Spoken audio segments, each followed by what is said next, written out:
Have you ever woken up in the middle of the night convinced that your bed turned into a sauna, only to realize it's just you?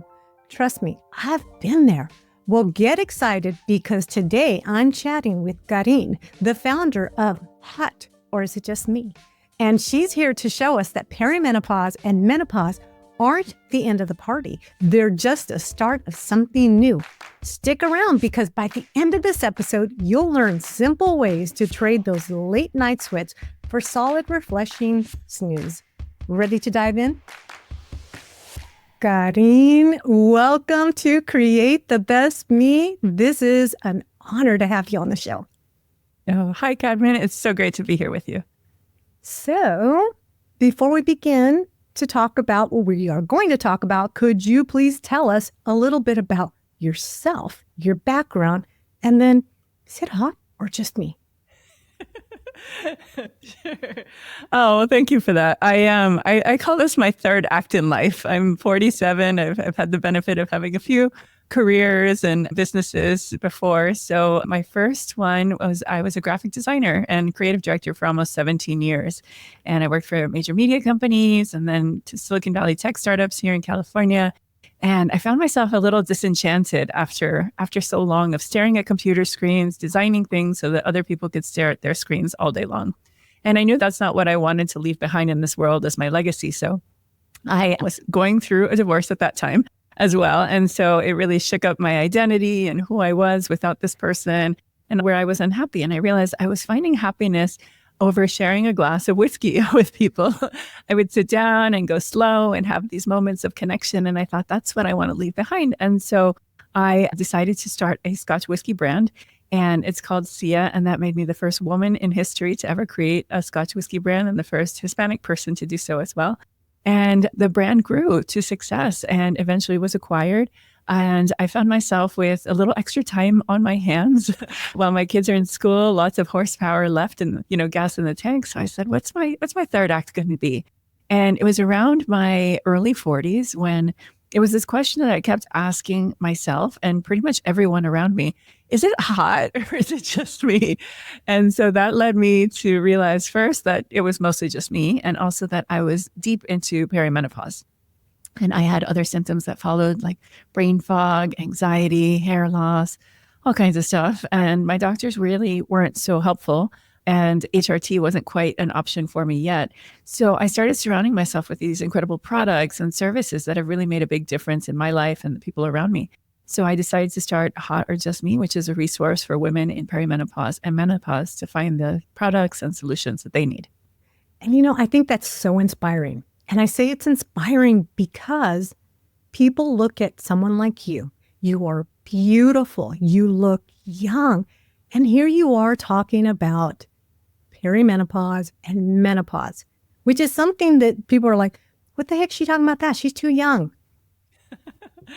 Oh, gosh. No, I mean, the reality is it can happen for women in their late 30s. It could be triggered by, any kind of cancer treatments, health reasons. And so perimenopause can begin at any age and last for anywhere from 3 to 10 years of a woman's life. Mm-hmm. Yeah. And I don't know if you experienced this like I did, because I started to feel menopause symptoms or hot, or is it just me type of symptoms and maybe crying my head and at stupid stuff. Yep. I would go to the doctor and they're like, you're fine. Yeah, it's so frustrating. So in my research, I found that most doctors in the United States only get 3 hours of menopause training in their careers, their residency. And so unless they have taken extra level of education or certification from menopause.org, in fact, I send people to menopause.org quite a bit to look for a practitioner that has extra levels of certification. For the most part, they're just treating these individual symptoms versus taking a step back and saying, oh, how old are you? What other symptoms are you having? You are in perimenopause. I went to the first doctor with, issues of just like, moodiness and sadness. And he was trying to give me some depression medicines for SSRIs. And I thought, wait, this is a little too much. And then the same thing where I was having trouble sleeping and waking up in the middle of the night and sweating. And he said, oh, well, let's give you some Xanax. And it's like, whoa, like too much. So, eventually I decided, okay, this is probably not the right doctor for me.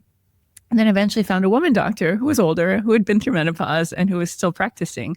And that's kind of the hard part too, is to find the doctor that has chosen this beyond delivering babies as an OBGYN to choose menopause and perimenopause specifically. So it's a little bit of trial and error to find the right person. Yeah. And also, I like for myself, I don't like to take drugs. And so I kind of went through the same thing where they wanted to give me anxiety medication or depression medication. And I'm like, hold on. Did I say I suffer of anxiety or depression? Why are you giving me this? And they would explain, well, studies have shown that women do benefit from this. I'm like, but wait a minute, I do not want to take something if I don't really have that problem. Exactly. Yeah. Yeah. And I think that that's something that we need to learn a little bit more, is to be able to push back on our doctors for, why are you prescribing this? Or, hey, how familiar are you with menopause and perimenopause? Are you the right person in your practice? Maybe there's someone else that you can refer me to. Yeah. So tell me, what is the common misconception that women go through or young women go through when they think about or hear the word menopause or perimenopause? Yeah. I think first, that perimenopause is just not spoken out enough, right? This is definitely something that, growing up, my mom never talked about. We celebrate as a culture puberty, right? When kids come of age, oh, you've become a man or you've become a woman. And there's no celebration on the other side, right? For all of journeys. And then, I think that also just understanding the terms, right? So menopause is the day. It's the one day that you haven't had your period for 12 months. And then everything after that is postmenopausal. So it's not like menopause lasts 10 years. It's really just that one day, and then postmenopause. And perimenopause is all of the years leading up to it, where your estrogen declines, your hormones are in flux, and you get all of these wild symptoms. I think another misconception is it's just hot flashes, but really it's irregular periods, it's night sweats, insomnia, vaginal dryness, and low libido. There's irritability, or menorrhage, as people call it these days. You get muscle and joint aches. There's weight gain and brain fog. And then, later on, you could add on urinary incontinence and frequency, having to go to the bathroom constantly, issues with bone density and your heart as well. So there's just so many symptoms that are just beyond what people think is just, it's just hot flashes. Mm-hmm. And hair loss. I think it's funny. You start to lose the hair on your head, and somehow it's like getting stuck on your chin or your... It just moves to weird places. Like, how did that come over? And so fast too. You're just like looking in the mirror, like, where did that come from? But or just like, when you might be like in a bathroom that has that overhead fluorescent lighting, you're just like looking at these spaces that weren't there before. Like, where's this coming from? And it's interesting. So, men go through a version of menopause called andropause. So, we talk about like hair loss in men a lot, but it's also, there's a decline in testosterone. And so, as our sex hormones are declining, so are theirs. And I had this mistake of calling it my husband's midlife crisis. And that was insensitive, right? But realizing like, oh no, it's like a decline. He's going through the same thing I am. And we have similar issues, right? Like hair loss, or might be like harder to like lose the weight in the middle. You've got brain fog, there's anxiety that comes up, and there's sexual dysfunction that happens at that age. So it's no surprise that there's a lot of divorce that happens around this age, but knowing that it is a shared universal experience. Yeah, my husband and I, we always joke about it. We call his menopause. He's going through menopause and I'm postmenopause. Yeah. It's funny. Like I've got the puberty hormones in my house. So between all of us, it's just a hormone house. We're in the same boat because, like I mentioned to you, I have a 12-year-old and my husband and I are older in age. We're above 50. Hormone hurricane. Totally. Yeah. But I mean, it opens it up for conversations that aren't, let's say, critical, right? Of saying like, hey, here's what I'm feeling, or are you noticing this, with what's happening for you? And it could be a discussion of how we find common ground instead of, picking each other apart. It could be very much of like, oh, this is my hormones. Sorry, that was my hormones talking. Like walk that back, So yeah, just with sympathy, compassion, a listening ear, and just, shared vocabulary. So tell me, before you started, is it hot or just me? Did you do a peer review kind of like with your girlfriends that were traveling that same path with you or have been further along the path than you? Oh yeah, big time. We call it girlfriend medicine. So, you've got your group of friends and you're always asking like, are you getting this? Is this normal? has this happened to you? And then you have some older friends that are kind of like the wise ones, right? They'll tell you what's ahead. Here's what to expect. And then, I've had some friends that are survivors of breast cancer and they have an accelerated menopause. So they kind of really tell you like it is because it happens so fast for them. And then, just sort of testing a bunch of different products. So for example, we have some wearable fans on our site and I've ordered maybe about 40 different fans through the years and tried them all out and known like, okay, this one's too loud or this one's too heavy or this one catches your hair a little bit or this one makes you sweat too much. So just like really trying like, okay, knowing that the products that I have on the site are very well curated and for the most part are women owned or operated because I try to support women owned businesses wherever I can. Yeah. I know that one of the big challenges for me going through, I'm postmenopausal again, but I still have symptoms. I have a lot of symptoms. Was sleeping at night because I'm like soaking wet. And so finding the right pajamas or complaining about, I feel like the sheets, like, today the sheet works, tomorrow the sheet does not work. Mm-hmm. Yeah. So I have some ideas for you and your listeners that might be suffering from the same. So I have a big perspective on sleep. I think sleep is the key unlock to most symptoms, right? So if you think about it, you have a bad night's sleep. What does that mean? That means the next morning you're groggy, you've got brain fog, you're irritable, you've got like bad concentration issues, so you're not focused at work. You got a little bit more like, irritability. And then you make bad food decisions, right? So your diet is impacted because you're tired and you don't go to the gym. And then it gets to the point where you're with your loved one and it's time to like, get it on and you're not in the mood because you're exhausted. So it affects so much. And so if you kind of walk it all backward and say, what can I do to have the best sleep so that my symptoms are, decreased or maybe not even there at all? So a couple of things, I have tips on the website as well as products. But one thing that I have found that's made a big difference is taking magnesium, but taking it at night. So it has a calming effect. And if you take it at night, your body will absorb it versus if you take it in the morning, by the time you go to sleep, it's kind of gone. And then I tell people to change your exercise routine. If you're kind of like an afternoon exerciser, maybe try to change it to be a morning exerciser. And then same thing, another morning change, which was really hard for me, but cutting out caffeine or just having the 1 cup in the morning and cutting out any kind of afternoon stimulants like coffee. And it's kind of funny being someone who was in the liquor industry for 10 years. I was telling people to drink and now I'm telling people maybe drink a little bit less or, maybe drink during the daytime or not as much close to bedtime because it does affect your sleep cycle. You'll wake up around 2 in the morning and your liver's processing that sugar, the alcohols. And then, coupled with any anxiety or other insomnia issues, it's just harder to go back to sleep. And then other things about like, you think about your room and what you're wearing. So in terms of your bedding, we have a collection of temperature regulating pillowcases. We have some cooling performance sheets from Lusome. We also have a variety of cooling blankets and we also have sleepwear. So different nighties and different styles. I personally prefer one that has the whole open back so I get as much skin contact onto the sheets. And then eye masks. So we have some that block out all the light and then we have some other cooling ones. I keep a cold glass of water next to the bed as well. And then if you have a partner like I do who snores, getting some really good earplugs is also important, or blackout curtains as well to block out the light. So all of these things, right, to just kind of pull it together. And this is the last one. It's like unpopular, but it's basically turning off your devices when you go to sleep. And, I've been guilty of it, like just one last email or just check this thing. So I've kind of turned on to listening to a podcast or an audiobook at night. That way I'm not looking at the screen. Or if you're old school, just, read a book instead. But definitely having that kind of wind down to train your body that you're sleeping. And if you do wake up in the middle of the night, there is this one app or audio that I love called Yoga Nidra. And it's just really calming. It's a guided meditation to help relax your body, top to bottom. That's good. And the reason I say that's good is because what I've noticed, because I always like to, it's almost as if I'm talking to myself. I always ask myself, why is this happening? What are you doing? And so recently I've been asking myself, do you have a little unknown anxiety?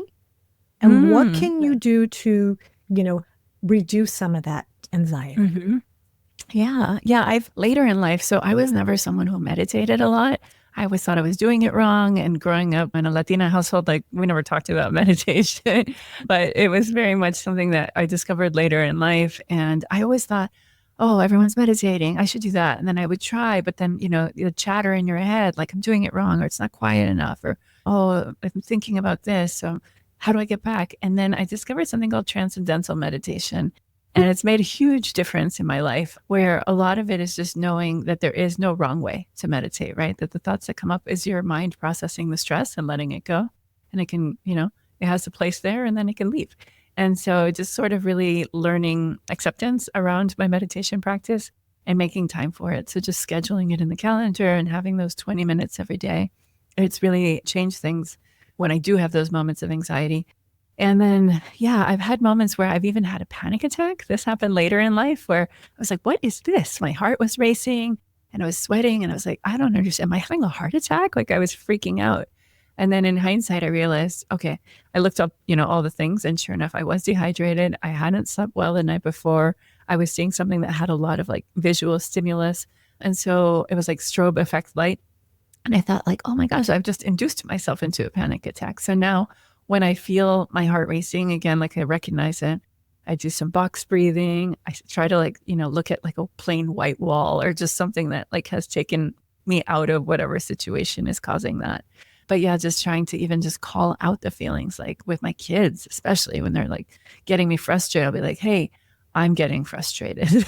I was just saying like, like you're driving me nuts or, or just screaming or something, just really just naming the feeling out loud has been really helpful. Because this is something that it's something I learned through life is that guard your words, because you can fix things. You break a vase, you can replace it. But the things that come out of here to those people that you love, I'm so sorry. You can say sorry till the forever. Yeah. It still hurts. It hurts who you said those things to. And being a woman who's in perimenopause, menopause, or postmenopause, I think we need to take a step back, take a deep breath, and listen. Guard whatever is going to be the first thing that come out of here, because you're going to hurt somebody.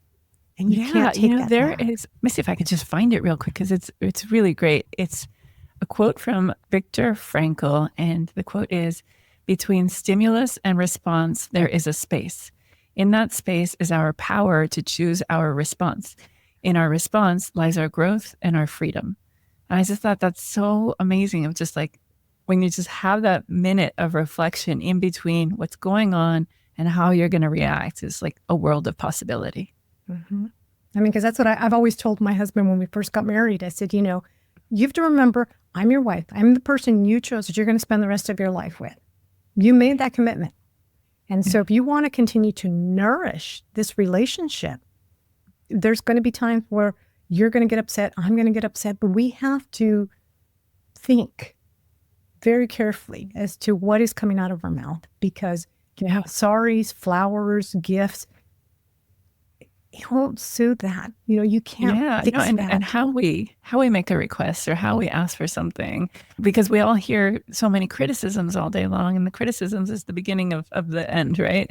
We did, my husband and I, while we were having some issues, we looked up and did a course called the Gottman Institute, and it was fantastic. And they figured out the success rate of marriages by like 99%. And it was based on how many appreciations you give for every criticism.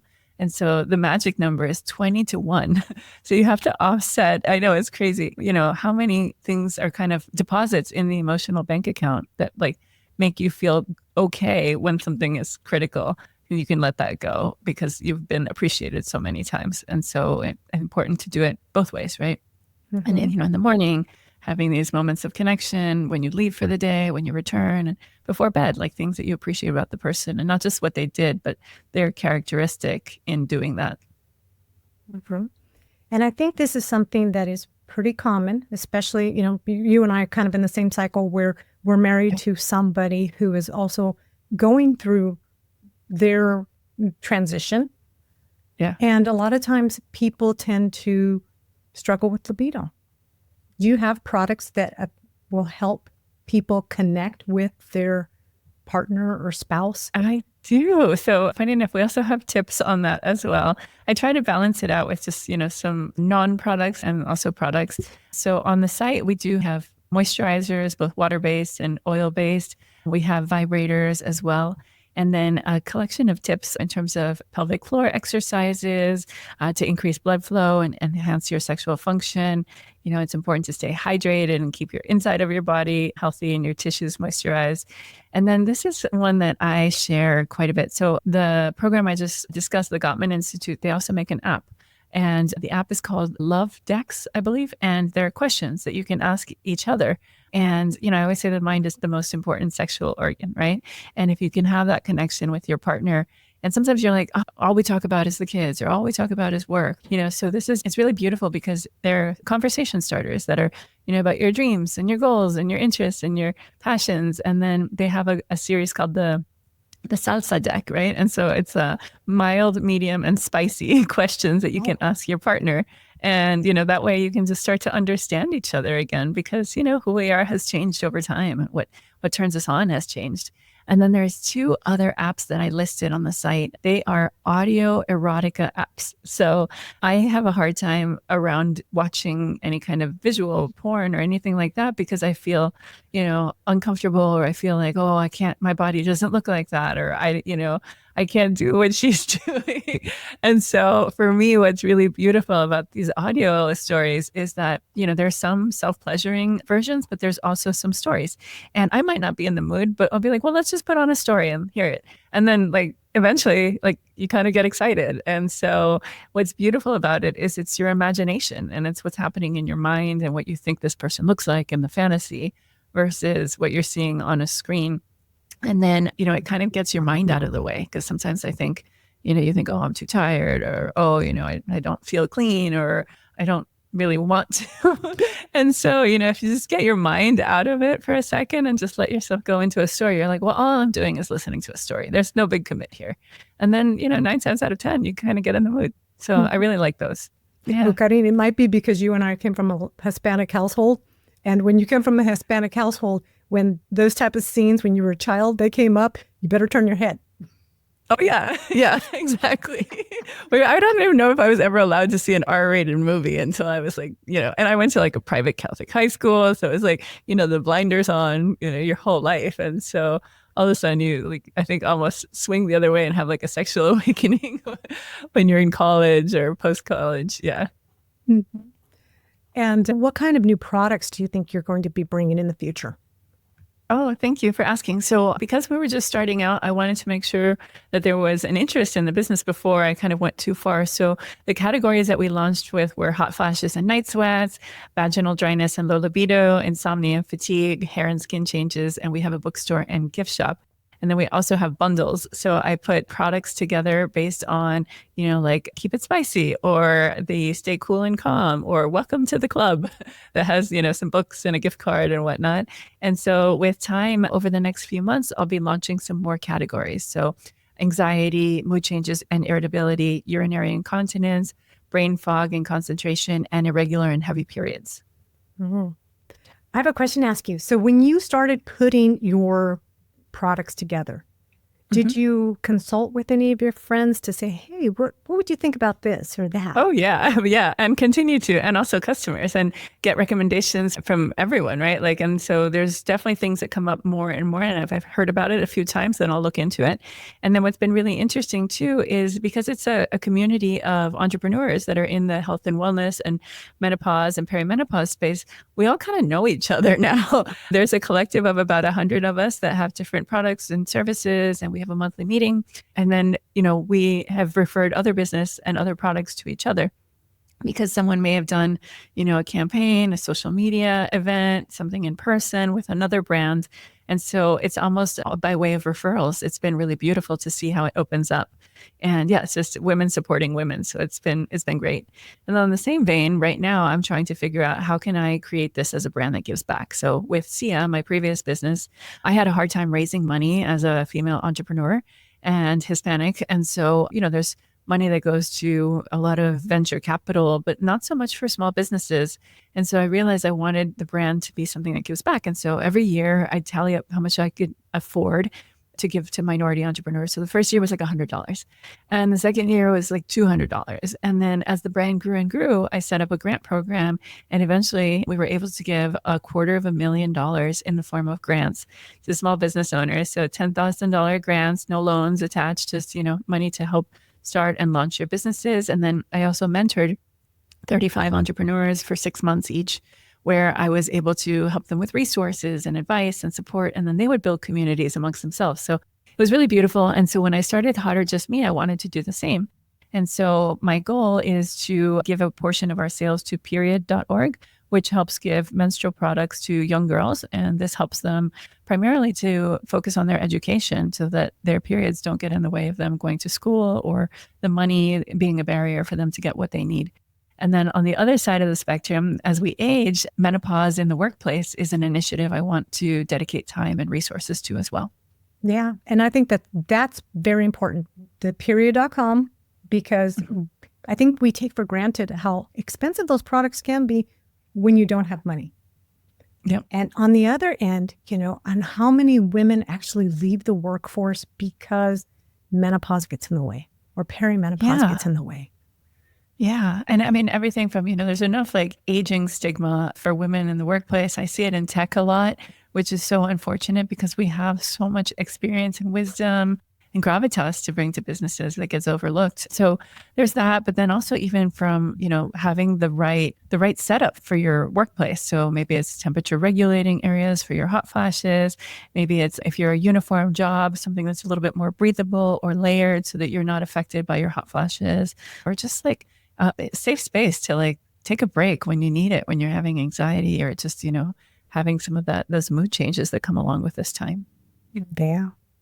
So you have a special offer for our viewers. Is that correct? Yes. Yes. So 10% off for your listeners. If they go to the website listed in your show notes, they'll be eligible for 10% off of their order using the discount code CARMEN. So CARMEN. You are so sweet. That is so generous. Because it gives people the opportunity to try your products and maybe sign up for some of your bundles. Yeah. Thank you so much. I really appreciate it. So Carin, based on the conversation that we had here today, what is one piece of advice that you would like to give the listener or the viewer so that they know they're not walking alone in this journey? Yeah. I would say the biggest takeaway, it's to your point, what you just said, is that you are not alone. We are all having a universal experience. All women will go through this in some way, shape, or form. And knowing that, is this normal? Is this only happening to me? What's wrong with me? What's happening? It's that you're not alone. That there's a community, there's resources, there's your friends, there's your doctor, and to find and push back till you find that right team of doctor support to guide you through this process. And I read a quote recently that aging is a privilege, that not everyone gets to be old. And I thought that was so beautiful. And so that's definitely stayed with me for a while. That's something I always tell anyone who's older than me that says, oh, you don't want to get old. I'm like, no, I do want to get old. That's a privilege because not everybody gets the opportunity to get old. Yeah. And to have these experiences in life, our families, our friendships, our children, our careers, our passions, our faith, like everything that drives us. And so to be able to spend even one more second doing it is so important. Mm-hmm. Carin, this has been a pleasure. Thank you so much for coming on the show. I will include all of your information in our show notes so that people can take advantage of your 10% off. Oh, thank you so much. All right. Thank you. All right, friends. I hope you're feeling cooler and a whole lot more optimistic about this midlife transition. Remember that middle of the night sauna scenario I mentioned? Now you know it's not just you. There are real tools and products to help you turn those night sweats into restful nights. If you're going through perimenopause or are in menopause or know someone who is, you can take advantage of Carin's 10% offer. Head on to the link in the show notes or visit createthebestme.com/EP107. But don't forget, subscribe, share this episode with someone who needs it, and join me again next week for another amazing episode created just for you.